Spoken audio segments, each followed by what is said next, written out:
Se você corneta o treinador Paulo Souza quando os resultados não acontecem, então hoje você vai ter que elogiar ele pela vitória de 3-0 sobre a Universidade Católica. Fica aí e vamos ver como é que foi esse jogo. Calma, corneta. Fala pessoal, tudo bem com vocês? Ufa! Faz tempo que o Flamengo não tem uma atuação como a do jogo de ontem contra a Universidade Católica. Sim, ganhamos por 3-0, mas a verdade é que o resultado deveria ter sido muito mais elástico. Perdemos mais de 3-4 gols fáceis, cara a cara com o goleiro.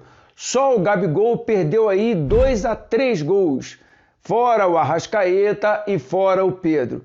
Mas como foi o rendimento do time? A gente precisa entender que quando o time do Flamengo joga contra uma outra equipe que propõe o jogo, você vai ter espaços. E quando o Flamengo tem espaços, fica muito mais fácil. É muito mais difícil você jogar com uma equipe que coloca um ônibus lá na linha de zaga, 2 linhas de 5, uma linha de 4. É muito difícil jogar dessa maneira porque você não tem espaço. E lembra que eu falo com vocês? Futebol é um jogo de tempo e espaço. Quando você consegue vincular os dois, você consegue criar uma grande quantidade de oportunidades de gol. E foi exatamente o que o Flamengo teve no primeiro tempo. O treinador Paulo Souza entrou com um time ali formado com uma linha de zaga com Mateuzinhos, Pablo, Rodrigo Caio e lá na esquerda o Ayrton Lucas, ali no meio campo o Arão, o Andréas e um quadrado formado pelo Everton Ribeiro, pelo Arrascaeta, Bruno Henrique e Gabigol. E o que a gente viu? Bom, será que o Flamengo jogou num 4-3-3, num 4-4-2, num 3-4-2-1? Na verdade, o time é muito híbrido e hoje ficou muito evidente esse tipo de comportamento.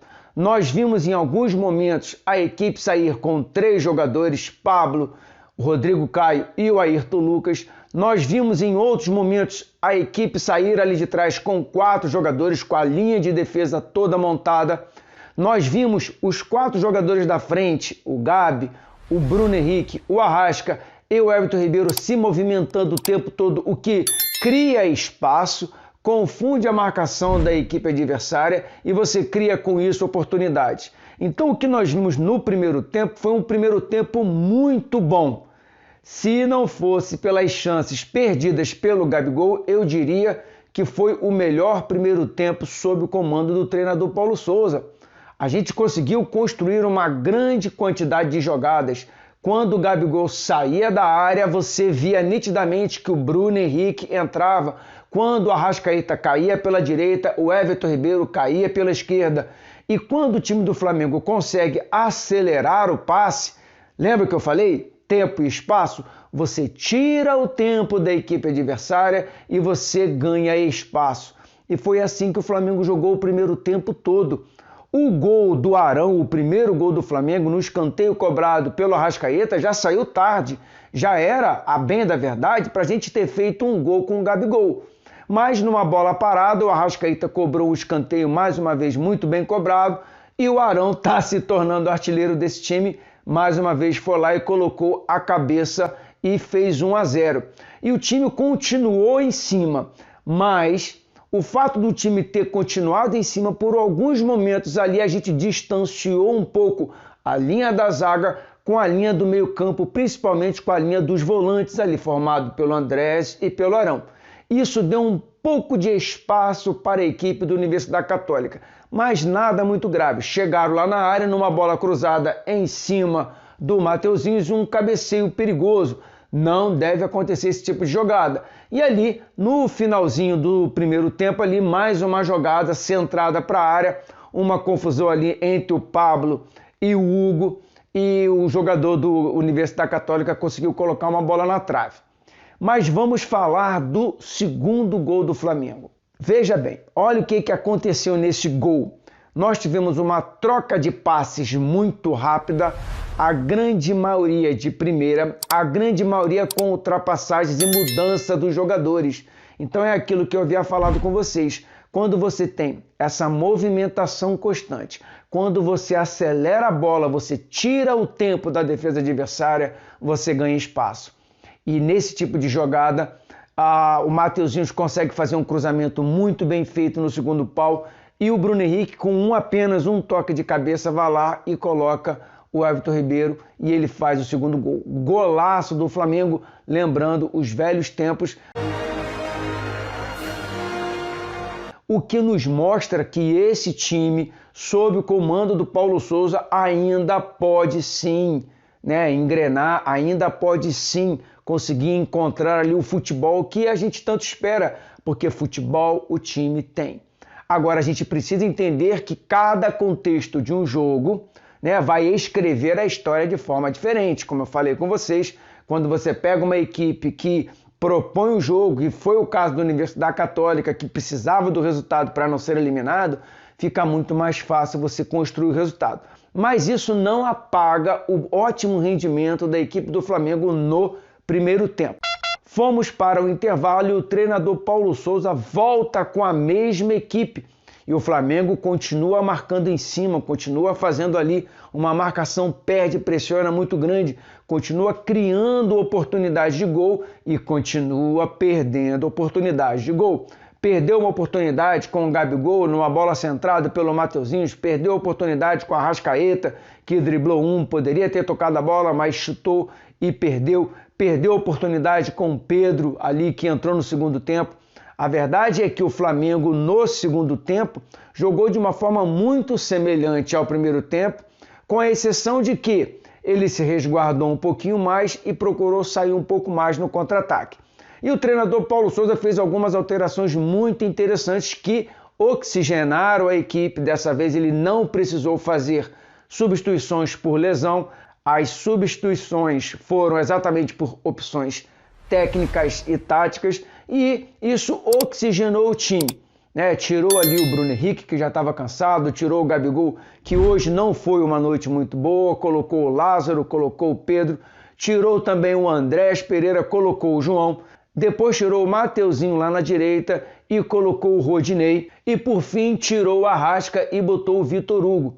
Com todas essas alterações, a equipe do Flamengo manteve o bom rendimento, manteve a pressão lá em cima, até chegar ao terceiro gol, o gol do Pedro, O Pedro ali ganhou no corpo e fez o gol.